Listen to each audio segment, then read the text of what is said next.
Magandang araw mga kaibigan. Bigyan natin ngayon ng opinion reaction itong post ni Rob Rances. Isang brain specialist, doktor ito kailang magaling na political analyst.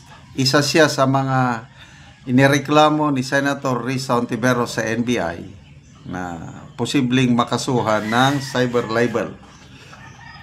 May maganda siyang commentary or article posted 42 minutes ago. Sabi niya, can 2022 Risa defend us from 2025 Risa? So, may dalawang Risa Hontiveros. Noong 2022, merong magandang ginawa ng isang Senator Risa Hontiveros. Kaya lang, the same senator, iba, kabaliktaran ang ginawa niya nitong 2025. Yun ang ibig niyan sabihin. Maganda yung 2022 na Risa. Ngayon, can Risa 2022 defend us from Risa 2025? Ito. Satirical fiction and commentary. In a quiet room at the Senate, the air suddenly thickens. A strange breeze flutters a file of pink-hued press releases. Then, as if reality split into two versions of the same senator emerged, one from 2022, the other from 2025, face to face from opposite ends of the multiverse. 2022 Senator Risa walks in, idealistic and glowing with constitutional fervor. She's carrying her beloved brainchild, Senate Bill number 1593, a legislative gem that seeks to decriminalize libel. Why? Because as she puts it in her official press statement, libel laws have been weaponized to stifle very basic fundamental rights. So ito, di ba ang ganda? Bagong senador pa lang siya, nag-file ng Bill 1593. Dapat i-decriminalize na yung libel na yan. Walain na. I think may isang abogado nagsabi sa akin, sa buong mundo, Pilipinas na lang daw ang krimen, considered krimen ang libel. All other countries wala na, decriminalize na ang libel. Tayo na lang. So, di ba napakaganda itong Senate Bill 1593 ni Senator Risa? May final niya na huwag nang gamitin yan. Iniweaponize yung libel law na yan. Nonsense. Walain yan. Sabi niya. Diba? 2025, wala na. Nabali. Across the room is 2025 Senator Risa. Freshly empowered and visibly perturbed. She's flanked not by journalists but by a cybercrime complaint against bloggers and yes, even critics like me who simply reposted or commented on a recantation video by a former Senate witness. The crime? Commenting. Comment ka lang.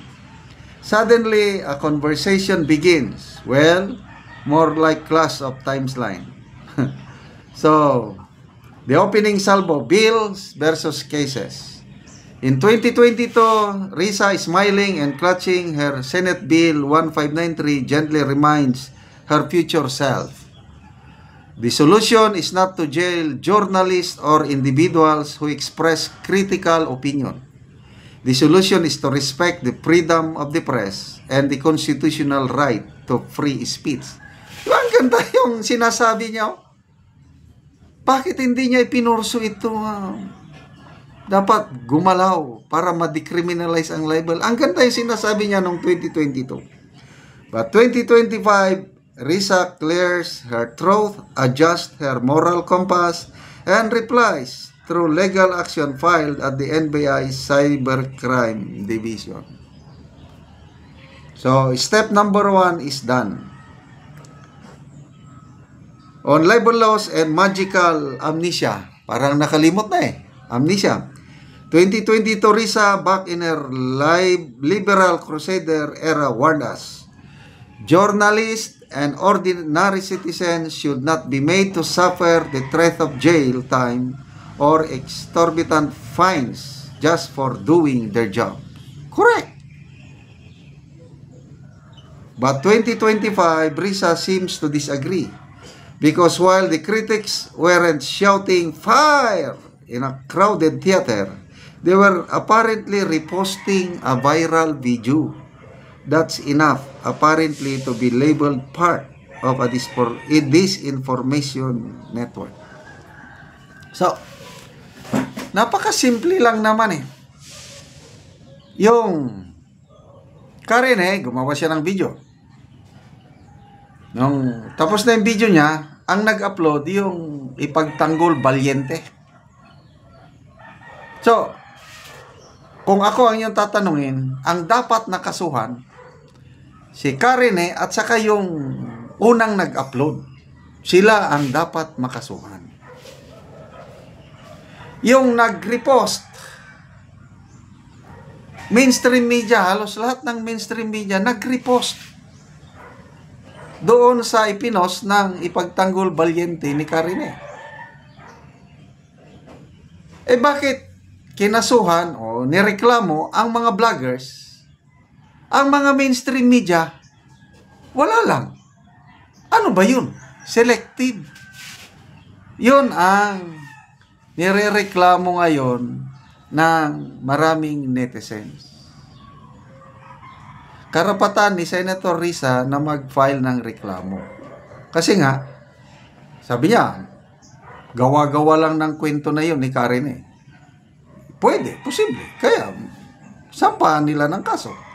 Reklamo. Basta to ang nakikita ko na dapat ireklamo, sampahan ng kaso si Karen at saka yung unang nag-upload sa social media yung video na yan.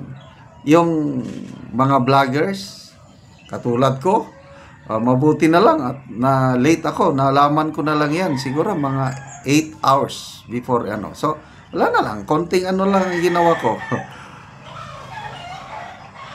Nag-comment lang ako, reaction, opinion lang ang ginawa ko. Mabuti, hindi ako kasama. So, sayang, yung magandang nasimula ni Senator Risa, may remaining 3 years pa siya sa Senado. Sana, ipagpatuloy niya, i-follow up niya yung Senate Bill 1593 para ma-decriminalize na ang libel na gusto niyang i-decriminalize. Ngayon, ginagamit niya na yung batas para sa mga nakikita niyang vloggers na nagpapakalat disinformation ko. Kaya salamat mga kaibigan sa inyong pagsubaybay sa ating channel. Nakakatulong kayo ng malaki sa tribong talandig ng Bukidnon dahil ang sweldo natin sa channel na ito is pantulong natin sa tribo. Namimigay tayo ng livelihood assistance. Ngayon sa tribo nagpapatanim ng sayote, saging lakatan at Arabica coffee. Kung may itinanim, may aanihin. Panoorin nyo ang video na ito. Sa kape ng Paul Garciano, mauna ni ang iyang kape nga tulo na katuig apandagan og bunga.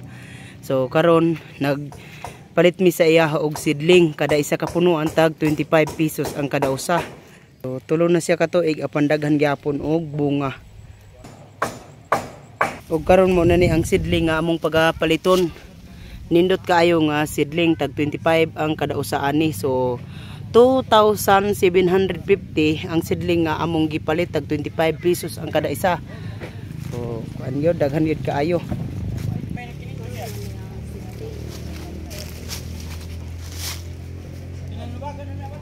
Sulo ko kana kuno. Wala makauno ang gigita no bukol. Dagan pagid ng seedling ang bilin.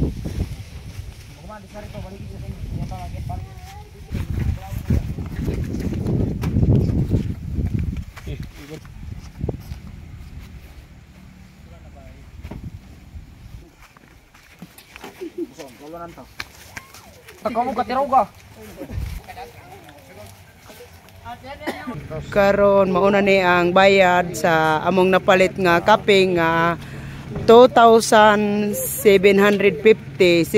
69,000. So mauna na siya si Uncle.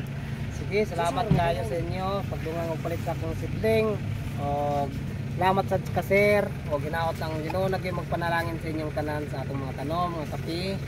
O dagdagan ginang kape sa inyo diha sa mga sitio Malipayon. Salamat. Salamat. Salamat kay Col. O karon mo abot na gyud ang kape nga Uy, lang among bay, gipalit. wala si Muini Rosat.